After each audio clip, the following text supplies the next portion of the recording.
Yeah, this is something I've been working on too. It's a PeerTube instance. PeerTube is an open source video hosting site which has some peer-to-peer features, but you can also think of it as just sort of a decentralized alternative to YouTube, where instead of having one giant server that everyone's videos are on, you can have a bunch of servers, and I've got mine, other people have theirs. You can host videos on my server, you can set up your own server. If you haven't heard of PeerTube, it's a thing that some of us have been excited about lately. Join peertube.org is where you can go to learn about the overall project of PeerTube.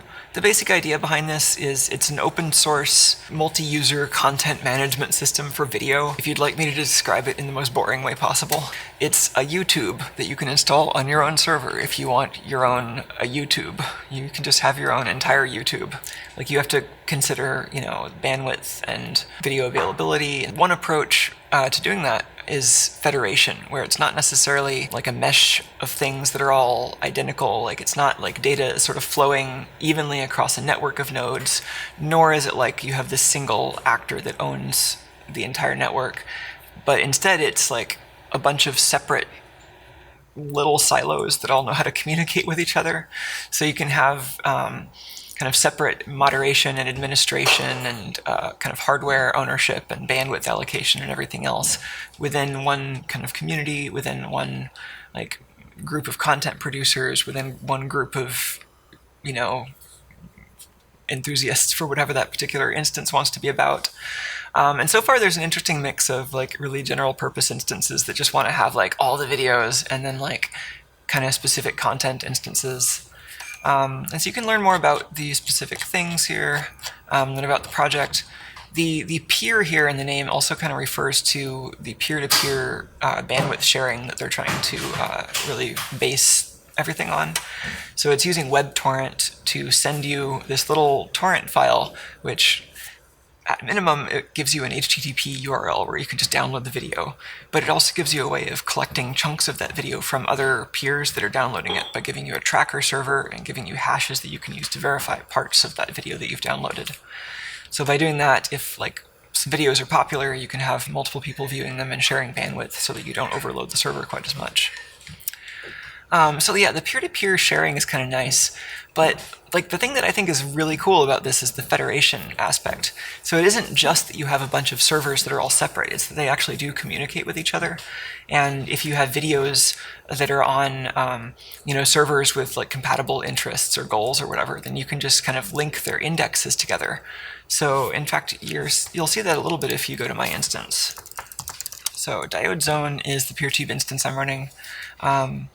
It is currently, account creation is currently manual on it, so you can't just like sign up using the automated form, because currently there isn't really a good way to keep spammers off of that. But if you're interested in an account and you're hearing this, and if you read the rules here and you agree with that and it seems to match what you want to do, then yeah, just like send me a Twitter DM or email the admin address on this page. Yeah, this is the admin address. You can also send me a DM on Twitter or Mastodon, and I will set you up with an account. The goal here is to just try to make a nice place for videos that is not necessarily going to be the like kind of dude treehouse that you see in some channels, and it's not going to be like really commercially dominated, and it's not going to be centralized on a single like ad-supported ecosystem like YouTube, but instead something that maybe a lot of us can really enjoy putting content into and not just feel like we're feeding something that we don't really want to feed. So yeah, like everything on here is compatible with one of the Creative Commons licenses, which means that at the very least you can copy it and host it separately. So you can mirror the content, you can download it yourself, you can, reproduce it and share it with people. Some of the Creative Commons licenses prohibit commercial use, some of them allow commercial use, some of them prohibit modifying the works, some of them allow that. So there are a lot of different licenses to choose from, but it does kind of set this baseline for this is stuff that's like okay to share, and we're not going to get like sued because we used something that you don't actually own, and we're not going to have problems with like distributing it across a network of servers, providing that the content actually fits with the rules of each of those servers. It's like not sufficient, but it's like a good baseline, right? It's like a place to start. So that plus a bunch of rules that were inspired by other places that I like the rules of. Like there are a couple of Mastodon instances that have rules that I really like Friend Camp, and I think some of the rules from Kitty Town, and what else? The contributor covenant, while it's like kind of a slightly different domain that it covers, like that was a big inspiration too. So like, yeah, definitely a lot of inspiration goes into trying to set up like a good baseline of rules and expectations to make this a nice place. But I also just kind of want it to be something that technically we can all kind of help out with. So it's all open source.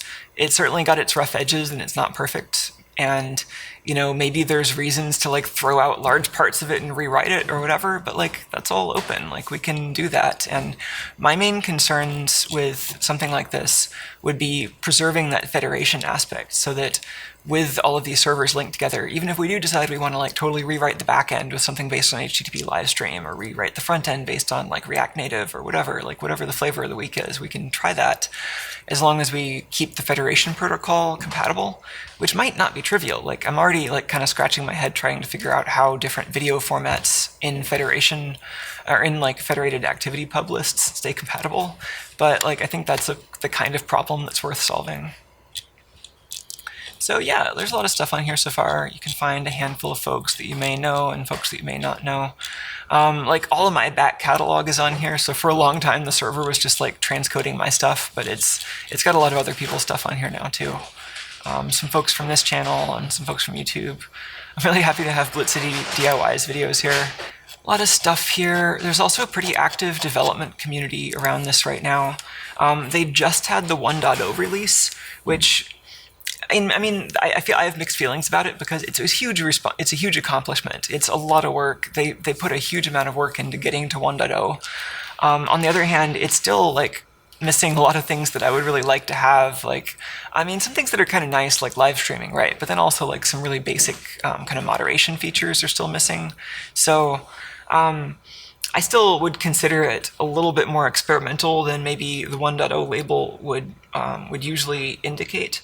But that said, like there's a lot of great work there, and I still consider this a really great project and something that I'm happy to run. And even if the architecture isn't exactly what I would have built or what I actually want, I think at the very least it's a great starting point for something. All right, so that's Diode Zone. You can also check out the server. Oh yeah, also there's also live.diode.zone. I should clarify, this is not PeerTube. This is just something that I did completely separately. I would like to integrate live streaming into PeerTube at some point, but that's not the reality at the moment. So this is just something separate. And right now it only works when I'm sending it content from my local network, because I haven't added any like authentication support. But that's like a software thing that I would like to address. And once I've addressed that, I'd love to be able to share this with folks who have Diode Zone accounts also. This is getting a little too meta. All right, I was going to take a quick stop by the GitHub repo here. Yeah, so if you're curious about this from a technical standpoint, we have, this is the main PeerTube repo. Chocobos is the main PeerTube developer. It's also a product of Framasoft, which is this free software organization in France that I think does a couple other projects that I don't know that I could name off the top of my head. I haven't looked that much at the actual web front-end stuff, and I certainly know very little about Angular, so I've mostly just been kind of dipping my toe in here in terms of like bug fixing and thinking about the video transcoding architecture and stuff like that, and like trying to like contribute to like filing and helping out with bugs where I can. And as you can see, there's a lot going on in the bug tracker too.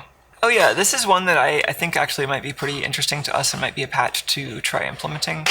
So, I mean, this has come up in a couple of conversations that like the way that view counts are visible and in fact somewhat prominent on videos all over the place is like a bit unnecessary. Like it kind of promotes this like positive feedback loop kind of culture where the popular things get more popular and the less popular things get less popular. And so it could be interesting to experiment with UIs that either completely hide them or hide them in most circumstances. And it's nice to check in. The server is running right over there on the same network connection, bringing you this stream.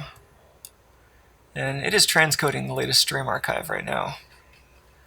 I think actually it just posted, but in only certain resolutions, and it's still transcoding some of the resolutions right now.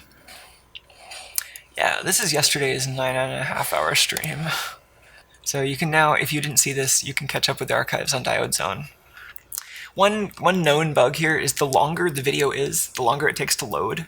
I have this earmarked as a topic that we might try to investigate workarounds for. I can explain why it's happening. The cause is not a mystery, but coming up with an architecturally feasible workaround is non-trivial, and so that might be a good topic for a stream. If you ask me for an account, you can stick your videos on here. The terms are really trying to focus on stuff that is stuff that you made, stuff that you participated in making, and stuff that is really explicitly kind of anti-harassment and inclusive. So we're trying to keep this free of weird conspiracy theory people and free of like anti-feminist weirdos and all of that stuff that you often encounter on YouTube. So it's something that I'm trying to cultivate as like a nice community, but then it's also kind of a little like technology playground for this kind of decentralized video hosting experience. Hey, Took.